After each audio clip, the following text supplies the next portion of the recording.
Dans une société qui prône le positivisme à tout va, la plupart des gens essayent à tout prix d'éviter les émotions négatives, allant même parfois jusqu'à prendre des médicaments.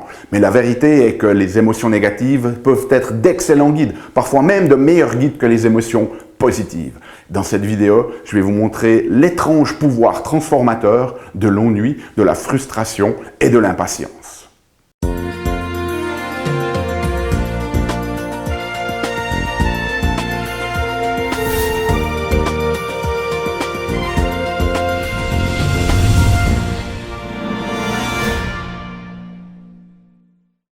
Alors, dans cet épisode, ce que nous allons faire, nous allons parler de l'étrange pouvoir transformateur des émotions négatives.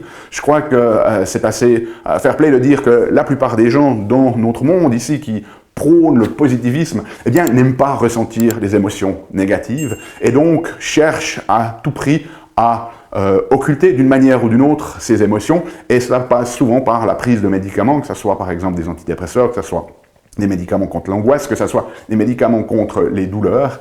Mais j'aimerais apporter une perspective un petit peu différente et d'élargir un petit peu le débat pour se rendre compte que ces émotions négatives, si elles sont installées dans notre système, eh bien c'est qu'elles ont une raison d'être et qu'il y a une intelligence à l'intérieur de notre corps et dans notre univers. Et donc si cette intelligence a décidé que nous devions avoir ces émotions, eh bien c'était pour une raison. Et donc aujourd'hui j'aimerais vous proposer de découvrir et d'explorer l'étrange pouvoir transformateur des émotions négatives. Et nous allons nous focaliser sur 3 émotions aujourd'hui: l'ennui, la frustration et l'impatience. Alors, premièrement, commençons avec l'ennui. C'est vraiment intéressant parce qu'on pourrait imaginer que l'une des choses les plus excitantes et les plus merveilleuses à faire qu'un humain puisse faire l'expérience dans son existence, eh bien, c'est de partir à la découverte de l'espace, comme les astronautes ou les cosmonautes, de pouvoir participer à un de ces lancements et d'aller dans l'espace pour pouvoir avoir finalement cette vue magnifique de notre Terre, de l'extérieur.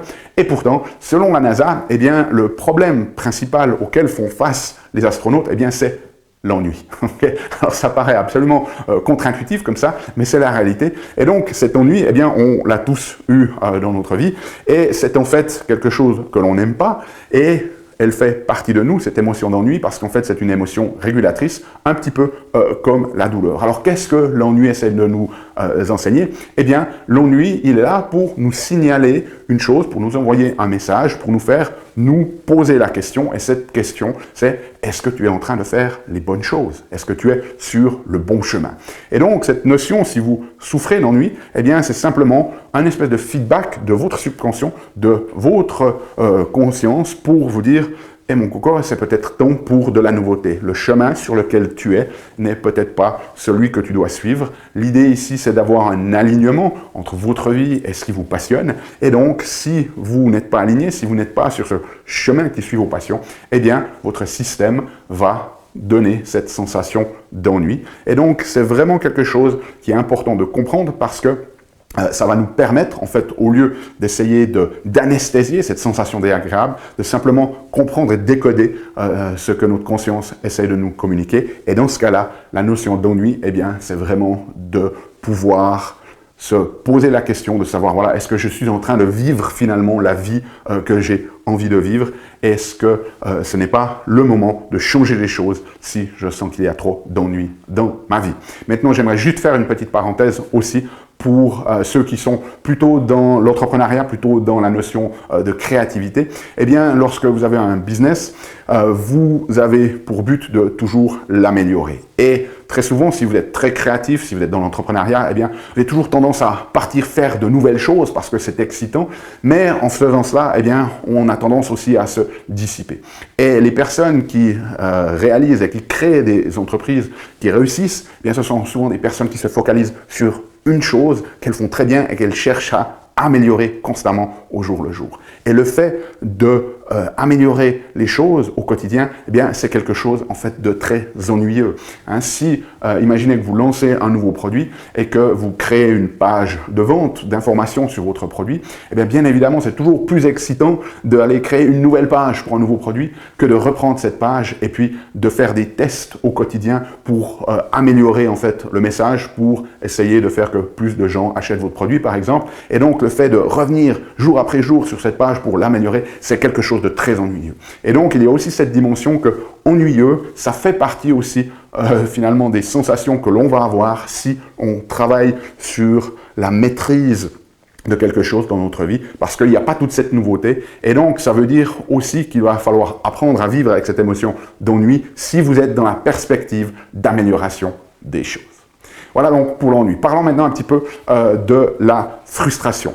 Eh bien, ce qui est très intéressant avec la frustration, c'est qu'il y a plusieurs études qui montrent en fait que dès le moment où vous avez ce sentiment de frustration, eh bien, ça peut soit vous faire abandonner, soit ça peut vous faire redoubler d'efforts. Et donc là, c'est très important parce que c'est de nouveau une de ces émotions que l'on n'aime pas avoir, mais en changeant notre perception, en recadrant la manière dont on l'aperçoit, eh bien, on peut choisir finalement cette voie, c'est-à-dire de se rendre compte que cette frustration, elle n'est pas nécessairement négative et qu'elle nous amène forcément à l'abandon des choses, mais qu'elle peut être justement cette force que l'on peut transformer pour redoubler d'efforts. En fait, ce qui est très intéressant, c'est que la frustration, si vous partez dans cette voie de redoubler d'efforts, bien c'est un agent de motivation. Il y a même des études qui montrent que cette sensation de frustration, elle active à la fois les circuits neurologiques qui sont activés par la douleur physique et en même temps les voies de la motivation. Donc on a cette espèce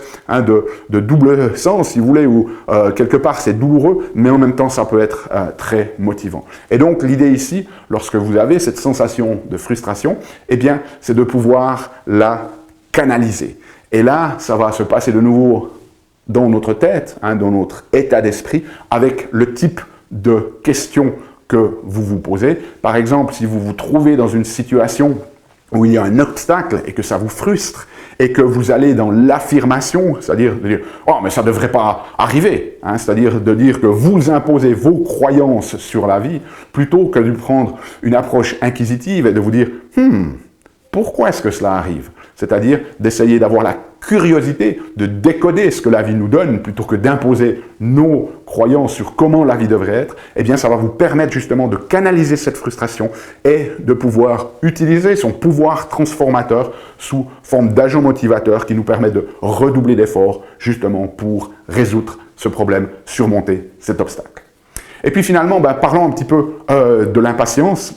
L'impatience, c'est vraiment quelque chose de très intéressant. C'est vraiment une sensation qui va être liée en fait à notre futur. Alors bien évidemment, on a parlé très souvent dans nos vidéos de l'importance de vivre dans le moment présent, mais cette vie dans le moment présent, elle doit aussi être animée, inspirée par une vision plus grande de notre futur. Et donc, l'impatience, vous pouvez la recadrer et l'interpréter comme une forme d'anticipation et de finalement que vous êtes dans l'envie d'un futur plus grand que votre réalité présente. Et donc, bien évidemment, il ne faut pas que cette impatience, elle nous disperse, elle nous distrait. Il faut de nouveau pouvoir, comme on l'a dit pour l'émotion précédente, la frustration, pouvoir la canaliser.